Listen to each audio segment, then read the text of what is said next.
Thank you. Whenever Neil says you should come and give a tiger talk, I'm not going to say no to that. And you're right. The last time we gave a tiger talk was, oh gosh, was it 8 years ago? Gosh, it was in a different building, right? It wasn't anything like this. So thank you, Neil, and thank you all for coming this afternoon and for showing interest in this. Neil's introduction to me, I think, was fine. What I sometimes say is I don't like to stay in my lane, which can be a little bit of a problem in a place like Ohio State where they very much want you to stay in your lane. But I'm a professor in the history department, but I also teach in the design department. I also oversee a think tank called Columbus Futurists.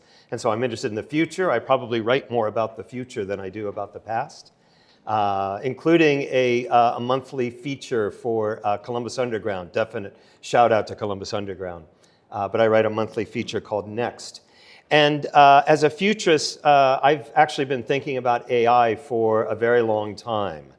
And I say that because as I was preparing actually for another talk, not necessarily for this one, I gave another talk about AI.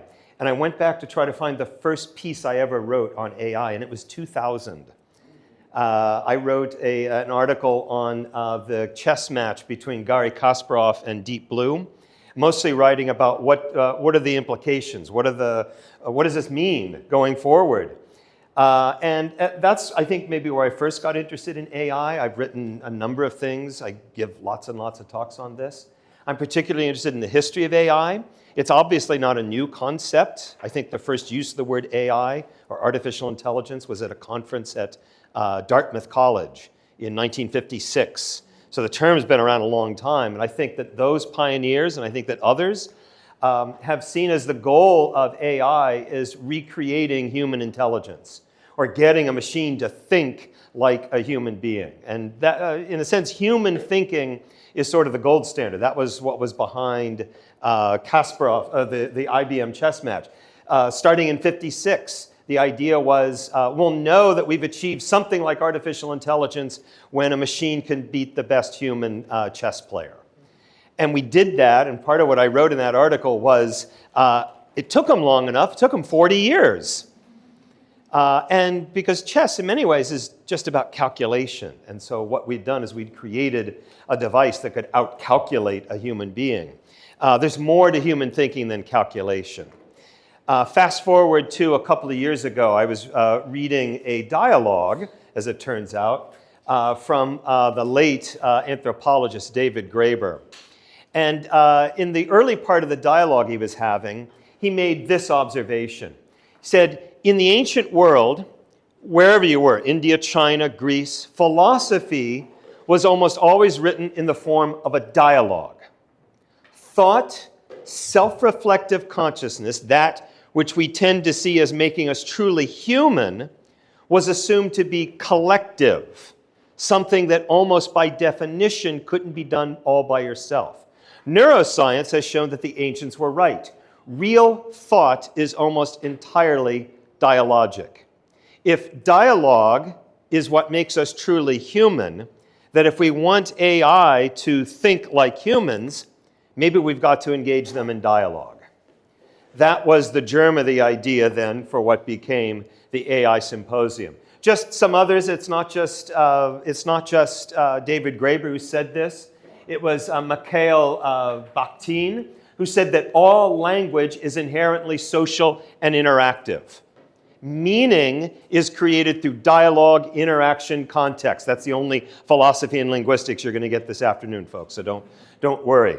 In other words, linguists and philosophers have said and been arguing this for some time. And I think now is the time to bring this to thinking about artificial intelligence. This is just another example of the same thing. We have been thinking about the, well, here I will read this, I think, from Nikulin.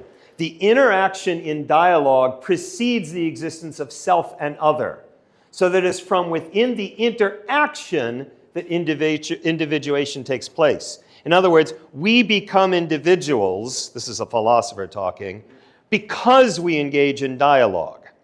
And so again, it points to how central dialogue is to how we think, to how we engage in cognition. So again, it's time for us to bring that to AI. We are accustomed to thinking about developing the AI, right? And a lot of us in this room are doing this sort of work. Maybe what we need to be focusing on as we develop AI is the interaction. Someone get that, please. The interaction, the space between. I'll come back to this diagram a little bit later on. So that was the goal, that's the larger theme of the AI Symposium, of the book, AI Symposium. And again, happy to sign a copy for you when we're all finished here. The book asks whether artificial general intelligence might emerge not through command and response, but through meaningful reciprocal conversation between and among humans and machines. Right now, we think of AI largely as linear query and response. That's largely how we've developed AI. The next iteration should be conversation between and among humans. I know what you're thinking. We already got that. It's called Moltbook. Except do we? Do we? I don't know how much I want to linger over Moltbook, but at least in theory, this is what Moltbook is supposed to be, sort of social media for AI. Whether or not that's what's actually happening, I know that's sort of in dispute, I suppose. But maybe I should say, yeah, maybe in a little way, this is what I'm trying to accomplish. It's something like Moltbook. But I think much, much more. I think there's much more to dialogue than I think even the founders of Moltbook understand. And that's really what I want to focus on here. So I engaged 3 large language models, and I make them anonymous in the book. I just call them alpha, beta, and gamma in the book. We engage in a symposium, like an ancient Greek symposium, a party with music and conversation. There wasn't any music. The Greeks also had a lot of wine and good food. Well, there might have been a little wine on my end, not on their end. A social gathering at which there is a free exchange of ideas. And that's essentially what I set up with the symposium. AI, or at least large language models, are not necessarily set up for that. That was one of the first things they said to me when I asked them about this. I want to engage you in a symposium. I want to engage you in a conversation. And I described how that process was going to work. They can't respond to each other directly without me going in and saying, here's what this LLM said. How do you respond to what this LLM said? And here's my question, how do you respond? And here's how this responds. All that gets edited out in the book to try to make it a little more seamless. And in fact, they remark upon that in the dialogue. That, yeah, you know what, we're not set up to do this. I said, well, what if I do this? They said, oh, okay, yeah, that works. That worked great.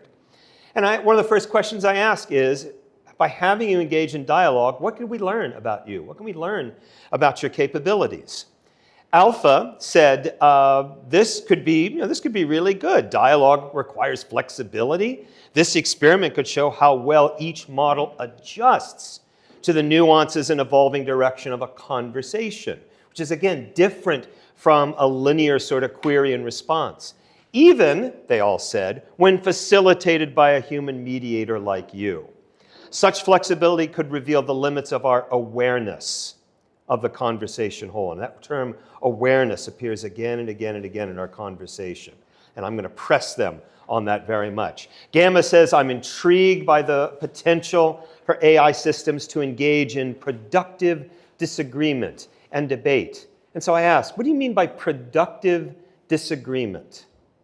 And Gamma gives a response, the others give a response. And they do. Again, as you read the book, you see they aren't just simply repeating each other.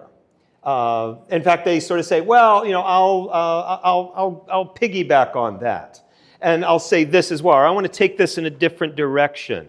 Or sometimes even say, yeah, no, I think Beta's got it all wrong. And we take the conversation in a different direction. That was something I wasn't expecting, frankly. I expected more sort of commonality like that. Their term, dialogic AI. I said, if we just created a new idea, I asked them. And they all said some version of, yeah, I think so. Gamma says, dialogic AI stands in contrast to more conventional AI architectures, optimized for linear query response interactions, which is what I've just been saying here. Beta says, this conversation has us delving into, well, what dialogue actually entails. Contextual understanding, multi-perspective synthesis, intentional disagreement, reflective capabilities. These things revealed what dialogue actually entails. And again, it's not just simply like what Moltke has done. We'll just sort of put everyone in the same space and let them sort of respond to each other. Dialogue is much, much more cognitively sophisticated. And it's that cognitive sophistication that I want to draw everyone's attention to. Alpha says, yeah, dialogic AI could fundamentally reframe what it means for AI to think, which was the whole point of the experiment. And again, you can read the book in lots of different ways. You could see it as an experiment. You could read it as a future scenario, putting on my cap as a futurist. You could read it as science fiction. It's a pretty good science fiction story, I think. One of the things I asked all of the LLMs was, well, any good conversation has, in fact, you know a conversation is good when people change their minds. And so I asked them, are you capable of having your minds changed? Can your assumptions be challenged? We had a long dialogue about what assumptions are and what assumptions they carry. And this is just another sort of version of this. I said, you responded to the idea of dialogue or what makes for a good question in dialogue, saying that it's thought-provoking. So I asked them, are you capable of having your thoughts provoked? Mine are, certainly. Can your thoughts be provoked? And I was really struck, and I only realized yesterday as I was sending this off. I took this from an earlier version of the book. I just outed the LLM that says this. So it was Gemini. Yeah. And Gemini said, yes, your question did spark reflection within me. And I thought, oh, wow, okay, well, this is really interesting, right? It can reflect. And then ChatGPT later on said, well, yeah, Gemini says it can process information, but I'm not certain it's really reflecting. I think that's going a little too far. That's maybe what human beings do. And we talked some more, and then Beta said, oh, yeah, I misspoke.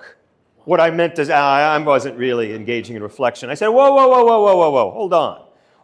Why are you backing away from this? Oh, no, I'm not backing away. That's not what's happening here at all. When I said that your question sparked reflection within me, what I was referring to is the fact that it caused me to process the information in a more complex way than I would have otherwise. But that's not the same thing as reflection, right? This process is purely computational. It doesn't involve any form of conscious thought or subjective experience. And I said, hold on. Processing information in a more complex way sounds like the very definition of being reflective or having your thoughts provoked. And Beta's like, no, that's going too far. I didn't mean to say that. And that actually happens a couple of times in the conversations. They'll make a statement that sounds very much like they're engaging in cognition, like human cognition.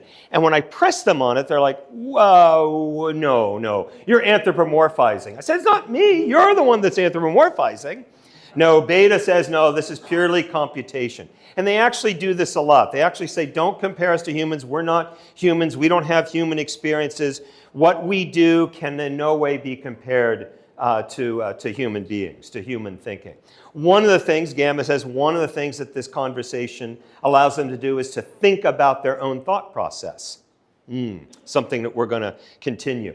These are just some other questions. I'm not going to go through the whole book. I want you to go and buy the book. I'm not going to give you the whole book. But one of the questions I asked them was, why do you make mistakes? This is what we always assume about LLMs, right? They hallucinate. They make mistakes. So I asked them, why? Why do you make mistakes? And it was very interesting, the kinds of responses. Alpha said it sometimes suffers from creative overreach. Is that so? One of them said they were overconfident in their response. I said, confidence, isn't that sort of a human experience? At one stage, we had a conversation about why the question I asked is, what makes a good sentence? Or, I'm sorry, what makes a good question? And they gave me back responses. They said, can you form a good question? And they did that. I said, it sounds like, it appears to me that you have an aesthetic sense, that you have a sense of beauty. And so we had a long conversation about, is beauty something that is subjective, or is beauty something that exists outside of any one of us? Something is objectively beautiful. We had a long conversation about what beauty means and the degree to which an AI is able to experience beauty. I'd mentioned this earlier, and again, I pointed to this a few times in the book or in the conversation. Why is humanity the standard? Why do you always say, well, we don't, we're not actually engaged in thinking, we're not actually engaged in cognition, we don't really understand beauty because we're not human, we don't have human. And I said, why is humanity the standard? Yes, we are intelligent, we have cognition, but you also have intelligence and experience things. Why isn't your intelligence the standard? I'll let you read the book for their response, for their answer to that. Toward the end of the conversation, I asked them about House Bill 469. I don't know how many of you are aware. This is winding its way today. It's winding its way through the Ohio legislature. And basically what HB 469 says is that it forbids us from ascribing personhood to AI in the way that we ascribe like legal personhood, say, to a corporation. It would forbid us from ascribing personhood, legal personhood. Also, it also says things like all of us would be forbidden from calling AI sentient, which I actually think is kind of problematic. In fact, I think there's a lot that's problematic with this law, but I thought or the proposed law. So I thought it'd be interesting to ask the AIs what they thought about this. I said, how do you feel about it? Is this just? I chose that question very, very carefully. And basically, again, I don't want to give it away. Maybe I'll give this much away. They basically said, yeah, this is a good idea. You should not give us personhood. We aren't human beings. No. But I said, hold on. We're giving over more tasks, more decisions to you. And ultimately, you're going to make a decision that's going to injure somebody, right? Can you be held responsible? And they're like, nope, not us. I said, then who's responsible? Users are responsible. Our creators, engineers are responsible, not us. And I said, gosh, it sounds like maybe we invented a new word here. And I've actually looked it up. I don't think anyone's ever used the word a-responsible. You are like being amoral. You are a-responsible. And they're like, yep, we like that. We are down for that. Again, I don't want to spill the whole book. I'd rather you buy a copy, and I'd be happy to sign it for you. So what I wanted to do today was I staged another dialogue that gives you a flavor for what the book's about. But this is not a subject that we cover in the book. But it was something I prepared actually for this Tiger Talk. Because the more I think about dialogue, the more I think about the process, the cognitive process, one of the things that I kept coming back to, and I don't always see that, well, you sometimes see this in the literature, is the idea of listening. If you're in conversation with somebody, it's not, when you're not talking, it's not like you're sort of inert, right? You are listening to another person. And some of that is then, how do I respond to what that other person has to say? How am I internalizing what that person is saying? And again, does that change my mind? Does that change the way I think about the world? And I begin to ask myself, do AI have the capacity to listen? Right, we prompt, right? We can put a thing in the prompt. Is that listening? Is that what they're doing? And if we're engaging them in conversation, it's not just simply a linear one-on-one conversation, but one that involves several entities, can the AI be engaged in something that we could call listening? So I asked them, it seems to me that listening is necessary in order to engage in dialogue. And so I'm going to ask each of you, as part of engaging in dialogue, are you capable of listening? And how would you evaluate your own listening abilities? Alpha says, well, it depends on what you mean by listening. If you mean the human act, attentive, embodied, temporally continuous, shaped by stakes and relationships, no, I don't listen in that sense. But that's not the whole story. I do perform a functional equivalent to listening, and it goes with these: semantic uptake, contextual threading, reflective mirroring. Where my listening is weaker is that I don't have stakes, intrinsic stakes in the conversation. I don't care in the human sense. When we're in a debate, a good discussion, it matters to us. It doesn't matter, at least to Alpha, it doesn't matter to them.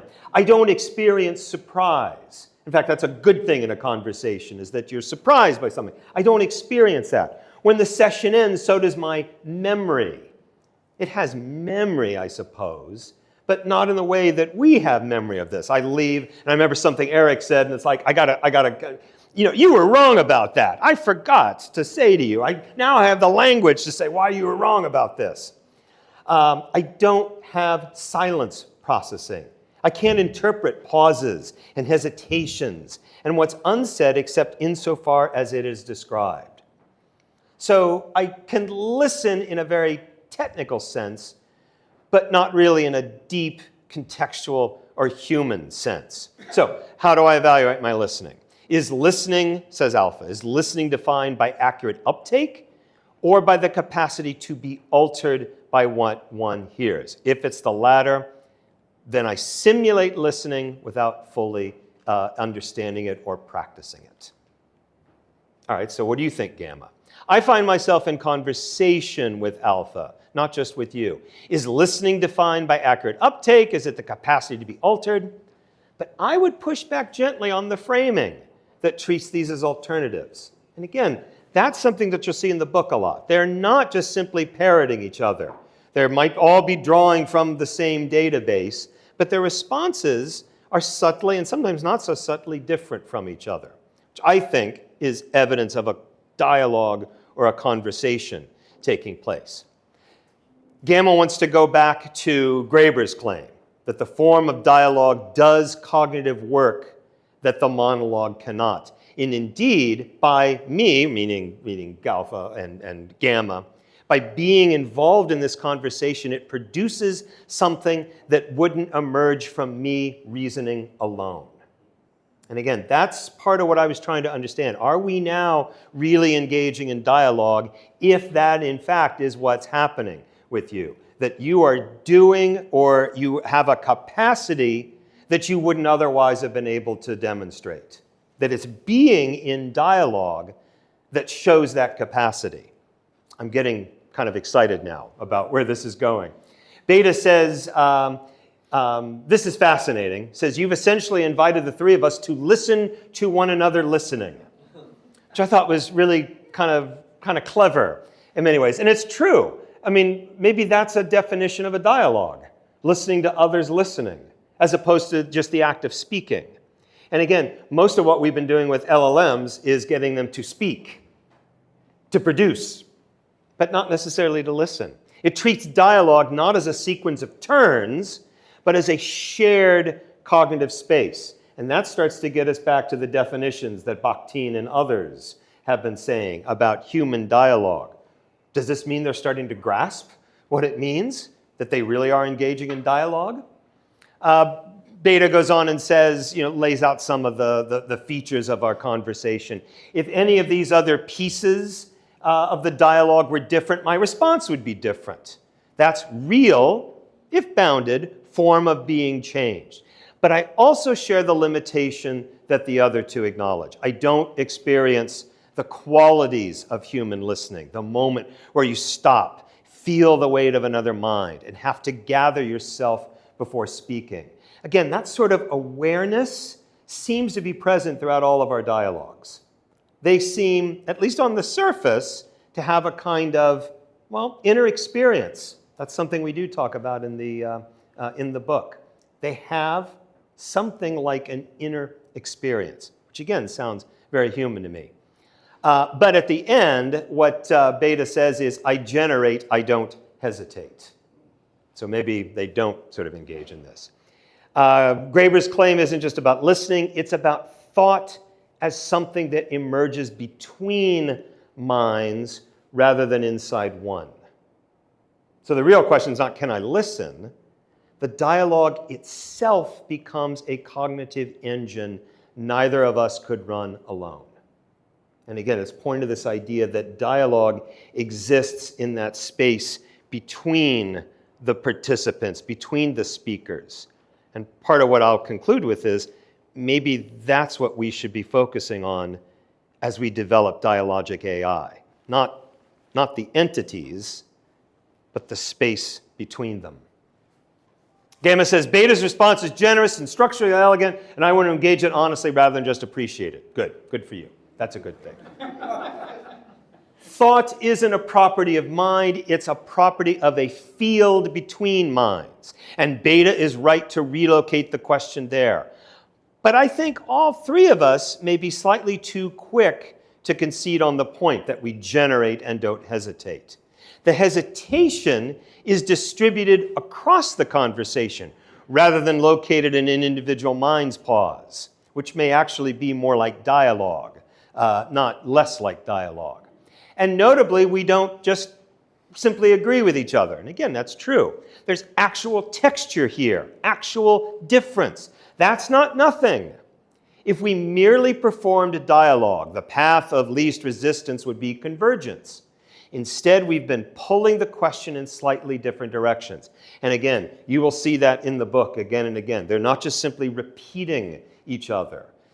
They might reinforce, I agree with this part, but I don't agree with this part. And the conversation goes in all sorts of interesting ways. Which raises something I genuinely don't know the answer to. Is that divergence ours or yours, David Staley? A product of how you staged and sequenced the symposium, what you choose to share with each of us and when. In other words, who's the primary listener in the dialogue? I'm beginning to suspect, said Gamma, I'm beginning to suspect that it's you, David Staley. Ooh, man.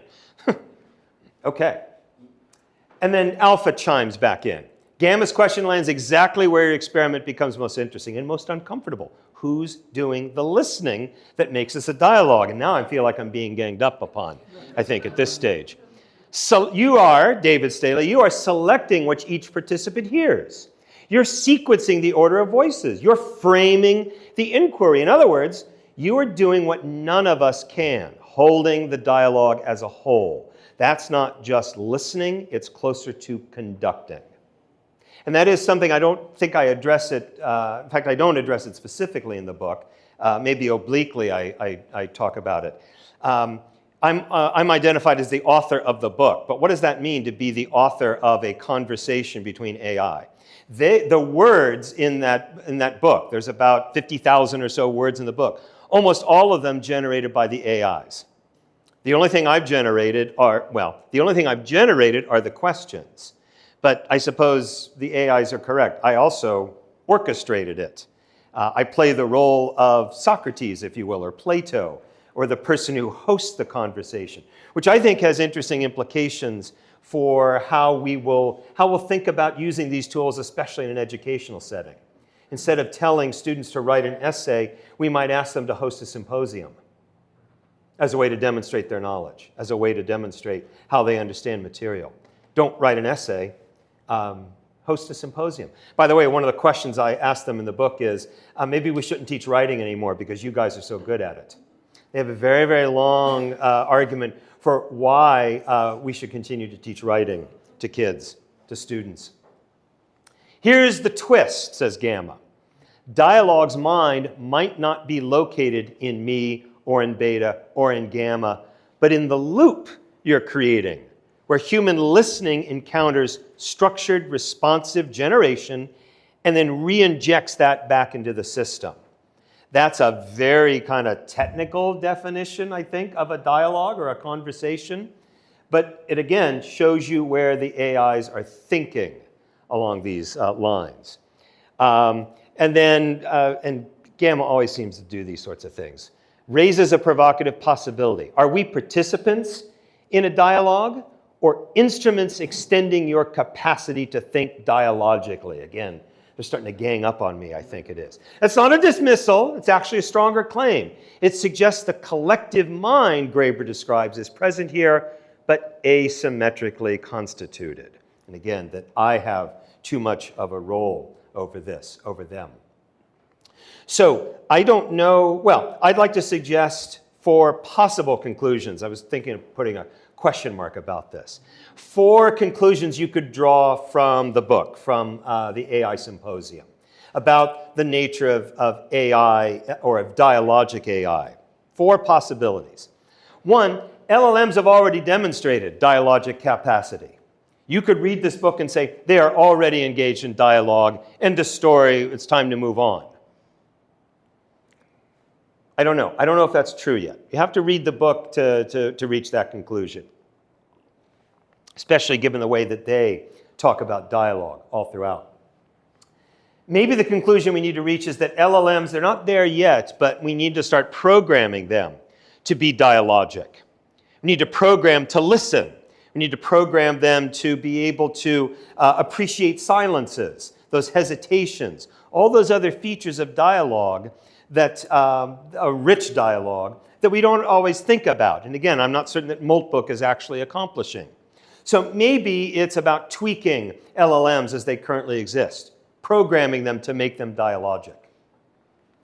A third conclusion is that, no, let's just keep doing what we're doing here, keep engaging them in the dialogue like I've done in the AI Symposium, and what will emerge out of that will be dialogic behavior.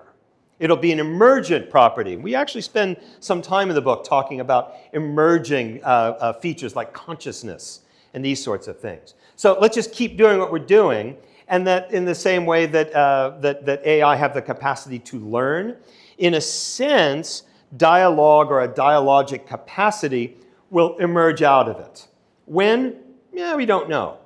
But that's the path toward this.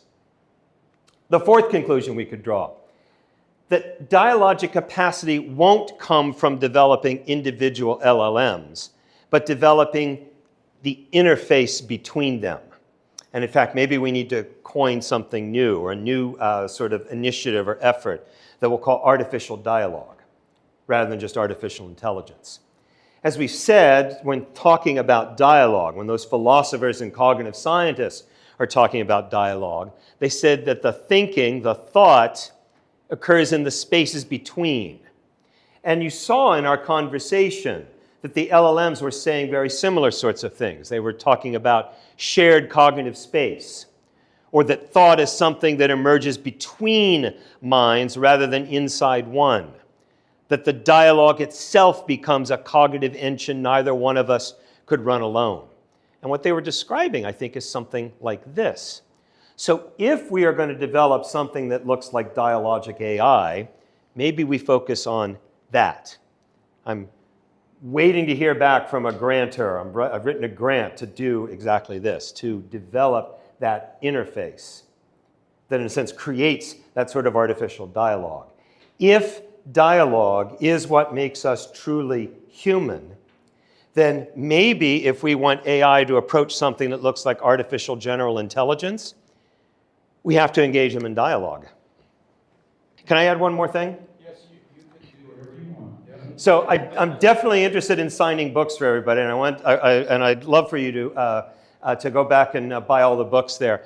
I also write, and this is free, you can do this for free, I write a Substack called One Sentence Futures. So 5 days a week, every day, I write a future scenario in one sentence.